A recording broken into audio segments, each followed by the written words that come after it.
Assalamualaikum warahmatullahi wabarakatuh. Nah, kami dari kelompok 8 akan menjelaskan bagaimana menciptakan lingkungan belajar. Di sini terdapat prinsip belajar orang dewasa atau disebut dengan andragogi. Andragogi sendiri memiliki asumsi yaitu satu, harus mengetahui jelas tujuan yang akan dicapai. Jadi tidak asal belajar, tapi kita harus mengetahui tujuan apa yang akan dicapai dari belajar ini gitu. Yang kedua ada memiliki kebutuhan atau dorongan untuk mengarahkan dirinya sendiri. Yang ketiga, menuntut materi yang relevan dengan pekerjaannya dalam proses belajar. Jadi materi harus benar-benar relevan dengan pekerjaan sehari-hari.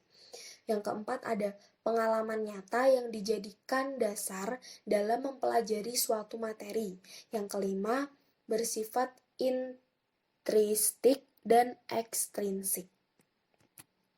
Nah, implikasi dari asumsi-asumsi tadi yaitu ada satu, tujuan training harus diketahui oleh peserta dengan jelas.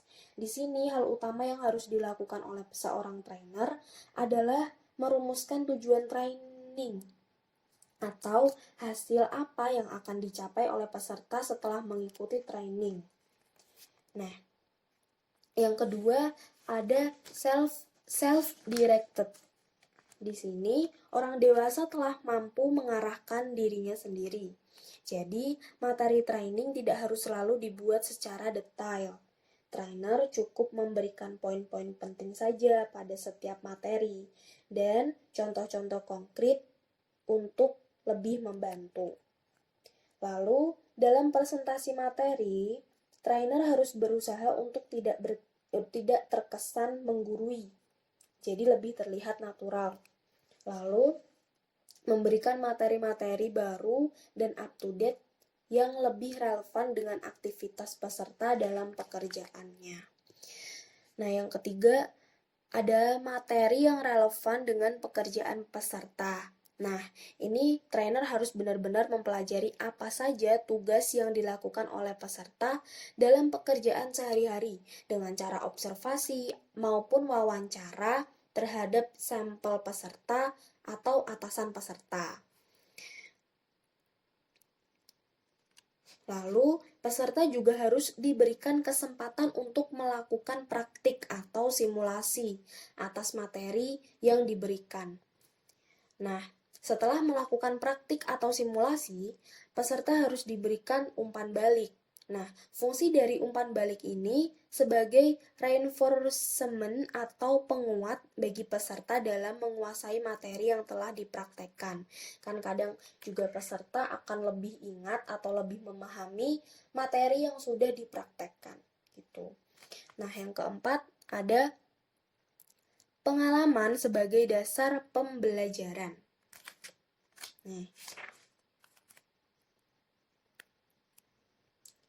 Lalu implikasinya juga ada trainer harus mencari dan mengidentifikasi kasus-kasus yang pernah terjadi dalam pekerjaan peserta.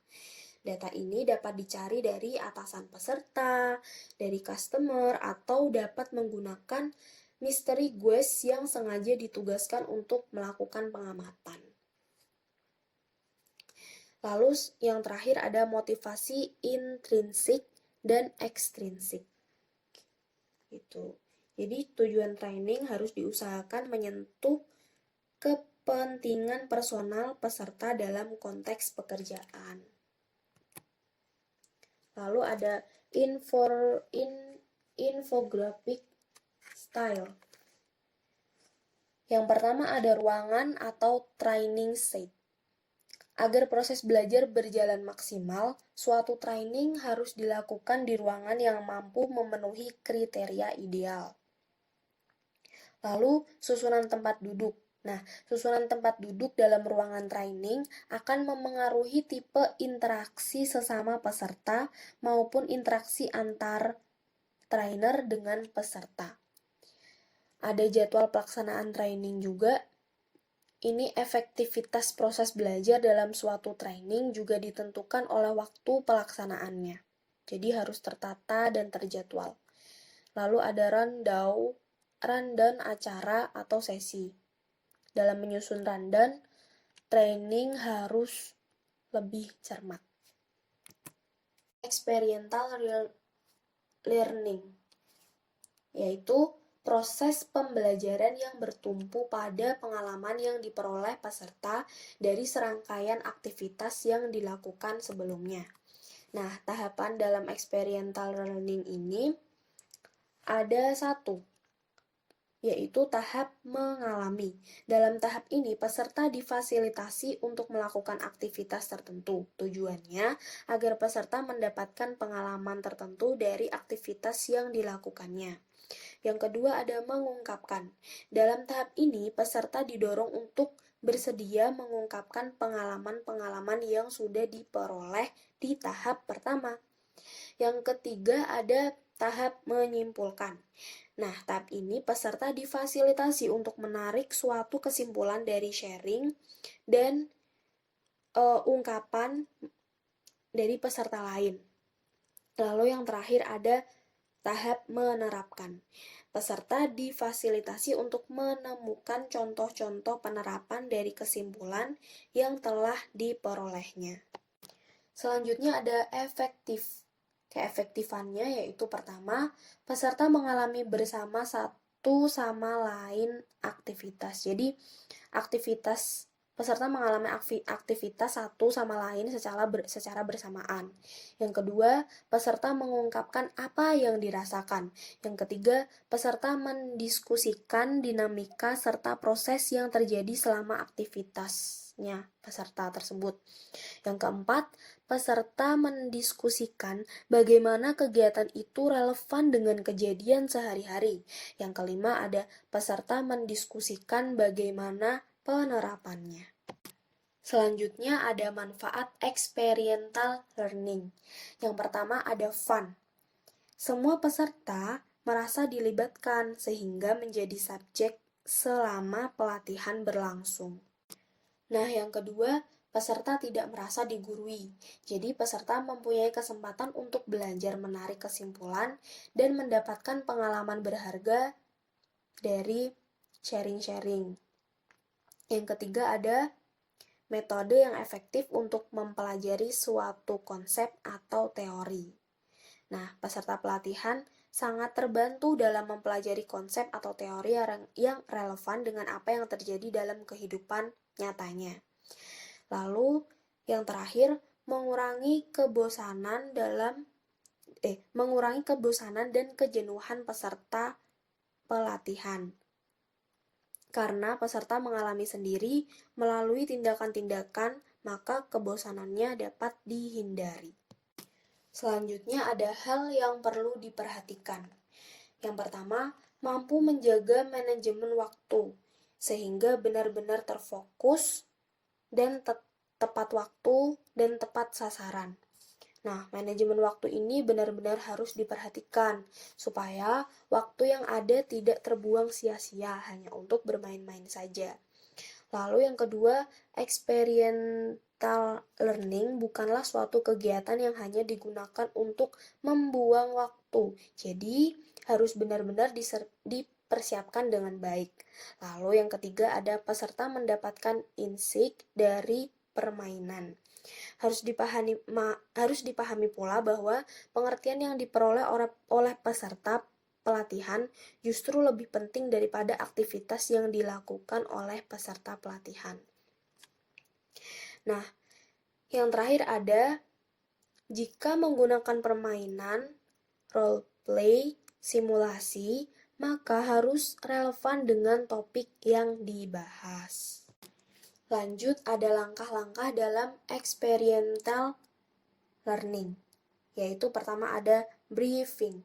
Briefing merupakan aktivitas yang dilakukan oleh trainer bertujuan untuk menjelaskan berbagai hal yang berkaitan dengan aktivitas yang akan dilakukan oleh peserta pelatihan. Menjelaskan prosedurnya, menjelaskan aturan-aturan mainnya, menjelaskan Tujuannya menjaga agar semua peserta terlibat dalam aktivitas dan lain-lain. Lalu yang kedua ada mengamati aktivitas. Nah, ketika peserta melakukan aktivitas, maka sebaiknya trainer melakukan pengamatan. Contoh, mengobservasi perilaku dan sikap peserta pelatihan, lalu membuat catatan kecil berisi hasil pengamatan tersebut, dan memastikan bahwa aktivitas tersebut berlangsung secara fair atau sesuai dengan aturan yang telah dikemukakan saat briefing. Nah, yang terakhir ada teknik debriefing. Yang terakhir ada teknik debriefing. Merupakan tahapan yang dilakukan oleh trainer setelah aktivitas selesai dilakukan peserta. Dengan cara menggali apa yang dirasakan oleh peserta saat melakukan suatu aktivitas. Lalu menggali apa yang terjadi. Lalu menggali apa yang dapat dipelajari. Nah, lalu menggali apa relevansinya dari trainer, dari peserta maksudnya. Lalu menggali alternatif lain. Lalu menggali bagaimana selanjutnya atau aktivitas apa yang selanjutnya akan dilakukan. Lalu merangkum apa saja kesimpulan yang didapat dari training tersebut. Nah, selanjutnya ada membuka pelatihan. Membuka pelatihan adalah hal yang paling sulit dan membutuhkan kemampuan untuk berkreasi dan berinovasi, sehingga apa yang kita lakukan benar-benar merupakan awal yang baik untuk proses pelatihan selanjutnya. Nah, biasanya training akan efektif dan menarik apabila seorang trainer mampu menciptakan suasana pelatihan yang nyaman dan menyenangkan, salah satunya dengan melakukan ice breaking. Nah, yang dapat dilakukan dalam melakukan ice breaking yaitu 1. Salam pembuka. Membuka dengan meneriakkan salam dapat menjadi daya tarik tersendiri. Tentu saja salamnya harus yang semangat agar para peserta juga ikut semangat. Yang kedua, dengan game. Game atau permainan sangat membantu dalam mencairkan suasana, biar tidak bosan juga. Lalu ada perkenalan trainer pada peserta. Nah, perkenalan trainer ini juga harus meliputi prinsip pertama, jujur.